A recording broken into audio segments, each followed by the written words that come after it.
뉴스 속 경제 이슈는 더 쉽고 깊게, 최신 고용 동향은 더 빠르게 전해드리는 고용브리핑 365 시간입니다. 오늘도 최지숙 기자와 함께하겠습니다. 안녕하세요. 안녕하세요. 네, 오늘 어떤 이슈 준비하셨나요? 네.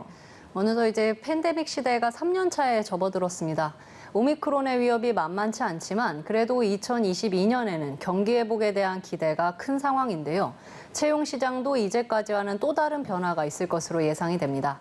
올해 채용 트렌드는 지난해와 어떻게 달라질지 이슈픽에서 짚어보겠습니다. 네, 우리 생활 전반에 막대한 영향을 준 게 바로 이 코로나인데 채용 시장에도 큰 변화를 가져왔습니다. 수시 채용이 대세가 된 이런 현실인데 어떤 부분인지 좀 하나하나 짚어볼까요? 네, 기업의 정기 공개 채용이 크게 줄어들면서 수시 채용이 대세가 됐는데요. 대기업의 대규모 공개 채용이 사라지면서 5대 기업 중에는 이제 삼성만 남았습니다. 기업들이 이렇게 공채를 없애는 건 효율 때문인데요. 신입사원을 대규모로 뽑아 교육하는 것보다 수시로 필요한 사람을 뽑는 게 효율적이라는 겁니다. 이렇다 보니 이제는 1년 내내 수시 채용이 이뤄지고 있고 정해진 시기 없이 부서나 직무별로 채용이 진행되고 있습니다. 관심 기업과 업무 분야를 지속적으로 확인하면서 채용 전략을 짜야 하기 때문에 어려움이 커지기도 했습니다. 네, 공채가 사라지면서 청년들 체감하는 취업문은 더 좁아질 수밖에 없는 그런 구조가 됐어요. 네, 그렇습니다. 예전에는 어느 정도 이제 상하반기 공채가 언제쯤 있을지 예상이 됐었는데요. 네. 이제는 사실상 공채 채용이 대부분 폐지됐다고 봐도 무방할 것 같습니다. 이마저도 올 상반기는 더 어려워 보입니다.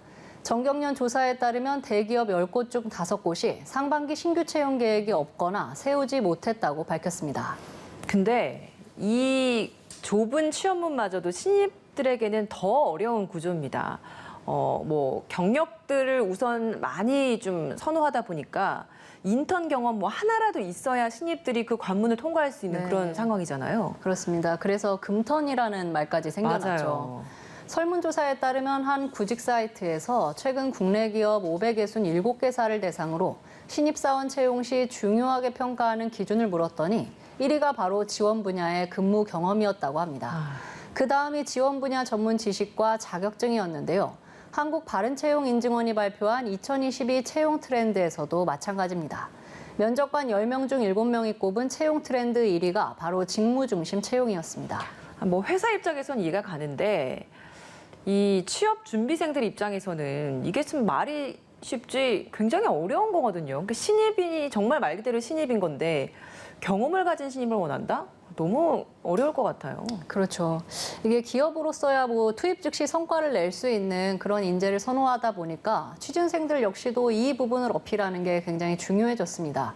경험이 적은 신입들에게는 수시 채용의 문턱마저 높아진 겁니다. 네. 게다가 신규 채용 시 10곳 중 6곳은 이공계를 원한다고 응답해 전공 계열에 따라 체감도가 더 다를 것으로 보입니다. 네. 다음으로 눈여겨봐야 할 채용 트렌드 어떤 게 있을까요? 네, 코로나19 가속화로 위기 대응 단계에서 단기적으로 도입되는 듯했던 비대면 채용 방식이 이제 완전히 정착하는 단계입니다. 특히 화상 면접은 공정성과 소통 면에서도 좋은 평을 듣고 있어서 계속 진행될 걸로 보이는데요. AI 면접과 역량 검사를 도입하는 기업도 더 늘어날 전망입니다.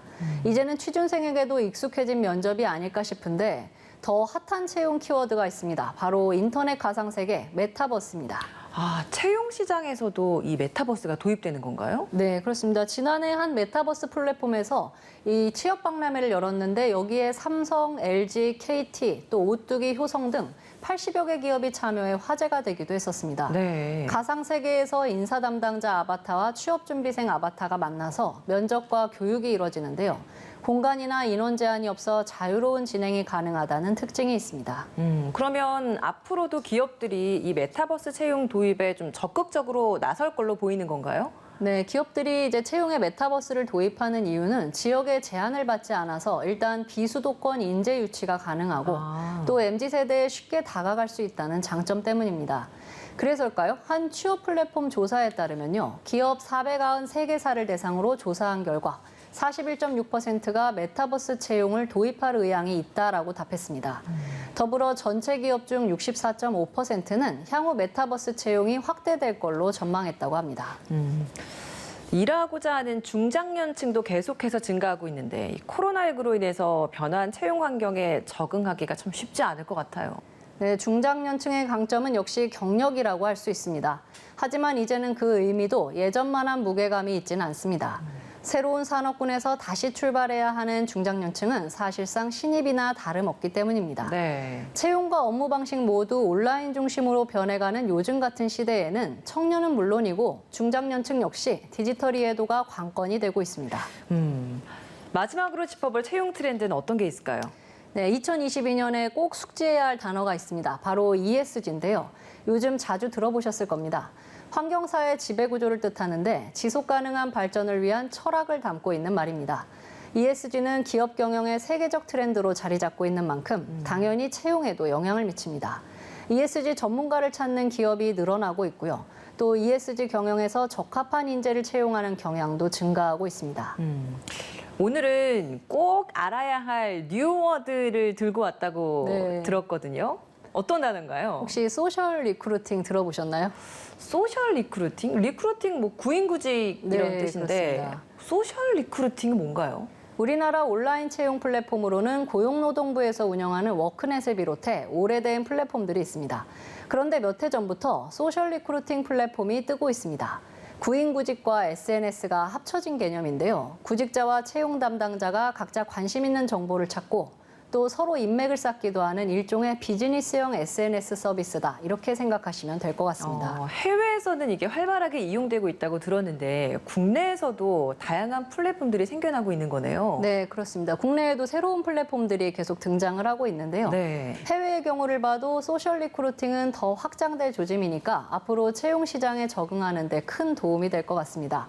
플랫폼별로 커뮤니티 성격의 비즈니스를 전문으로 하는 곳도 있고 또 지인 추천제 채용 정보를 전문으로 하는 곳도 있습니다. 다양한 플랫폼이 있으니까 본인에게 맞는 곳을 활용하시면 좋을 것 같습니다. 네, 코로나19로 채용 시장의 흐름도 바뀌면서 어떻게 경험치를 올릴 수 있느냐가 새로운 기회와 성과로 연결되고 있습니다. 계속 바뀌는 채용 문화를 주시하면서 대비해야 할 시점인 것 같습니다. 오늘도 최지숙 기자와 함께했습니다. 고맙습니다. 감사합니다. 지금까지 고용브리핑 365였습니다.